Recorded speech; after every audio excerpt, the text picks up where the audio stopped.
Baik, Assalamualaikum warahmatullahi wabarakatuh. Perkenalkan, nama saya Faiska Putri dengan NIM 205240004. Di sini saya akan memenuhi tugas saya dalam penugasan ujian tengah semester matkul harmonisasi sains dan agama.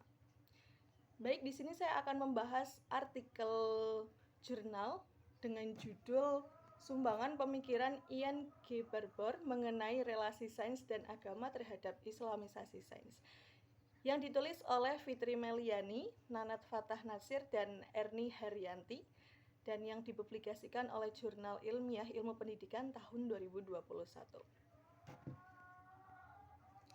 Jadi artikel ini membahas pemikiran Ian G. Barbour, seorang ilmuwan sekaligus teolog asal Amerika yang dikenal sebagai tokoh penting dalam upaya mempertemukan sains dan agama. Selama berabad-abad, hubungan antara sains dan agama sering dianggap bertentangan. Sains dianggap rasional dan berbasis pada bukti nyata, sementara agama dilihat sebagai kepercayaan yang tidak bisa diuji secara ilmiah. Jadi menurut Barbour, pemandangan seperti itu terlalu sempit. Ia berpendapat bahwa sains dan agama sebenarnya sama-sama mencari kebenaran, hanya saja dengan lewat cara yang berbeda. Sains bekerja melalui observasi, eksperimen, dan logika rasional, sedangkan agama bersumber dari wahyu dan nilai spiritual. Jadi keduanya tidak perlu saling berkompetisi atau meniadakan, justru bisa saling melengkapi dalam menjelaskan realitas kehidupan manusia. Jadi ini tuh saling membantu gitulah, bisa berjalan seiringan sebenarnya. Untuk memperjelas hubungan antara sains dan agama, Ian G. Barbour ini membuat 4 model atau tipologi hubungan, yaitu yang pertama ada konflik, independensi, dialog, dan integrasi. Jadi dia itu berpikiran atau mencetuskan 4 tipologi ini. Yang pertama adalah konflik, yaitu dalam pandangan ini sains dan agama dianggap berseberangan dan tidak bisa disatukan. Jadi duanya itu kayak kutub yang berbeda, utara dan selatan gitu. Contohnya kasus terkenal pada abad ke-17 saat Galileo Galilei dihukum gereja karena mendukung teori heliosentris, yaitu keyakinan bahwa bumi mengelilingi matahari. Jadi si Galileo Galilei ini kan memberikan teori bahwa bumi mengelilingi matahari. Lah, itu tuh gereja itu tidak terima dengan hal tersebut. Gereja pada waktu itu menganggap teori tersebut menentang kitab suci mereka. Contoh lainnya adalah teori evolusi Charles Darwin yang dianggap bertentangan dengan ajaran agama tentang penciptaan manusia.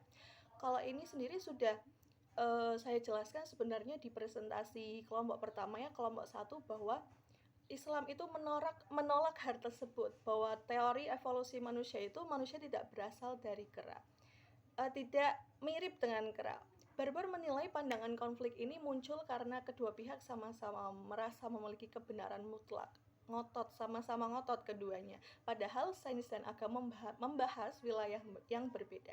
Sains menjelaskan bagaimana alam bekerja, sementara agama menjawab pertanyaan mengapa manusia hidup dan apa makna di balik itu sendiri, atau di balik kehidupan itu sendiri.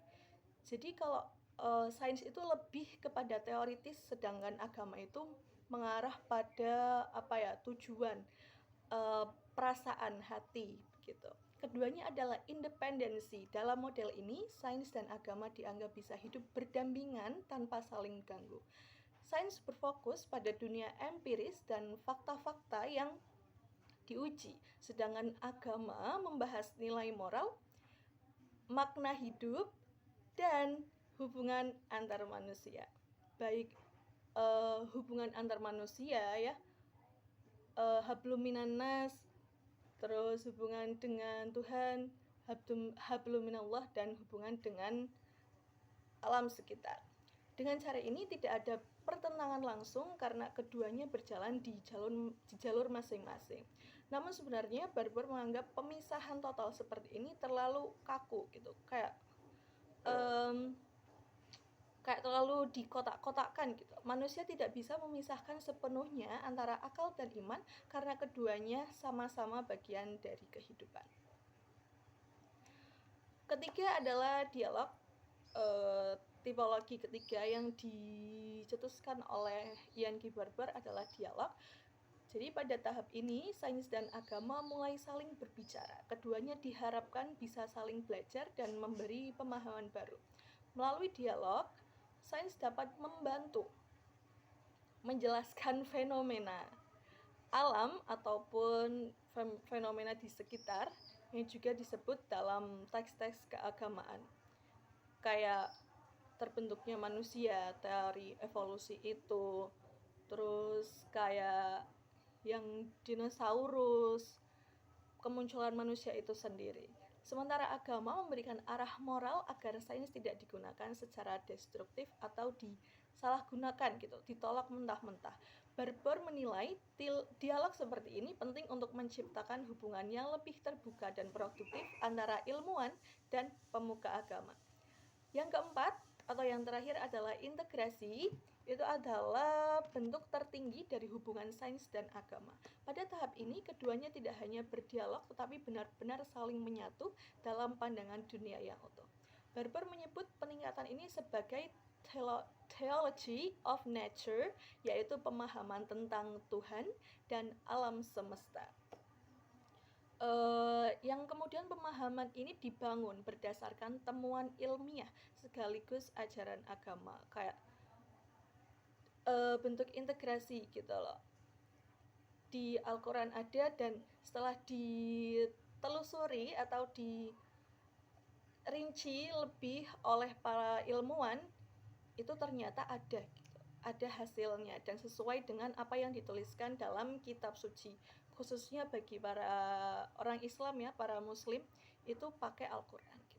Pemikiran Barbour ini kemudian berpengaruh besar bagi para cendekiawan muslim yang juga berusaha menggabungkan antara ilmu dan nilai keagamaan.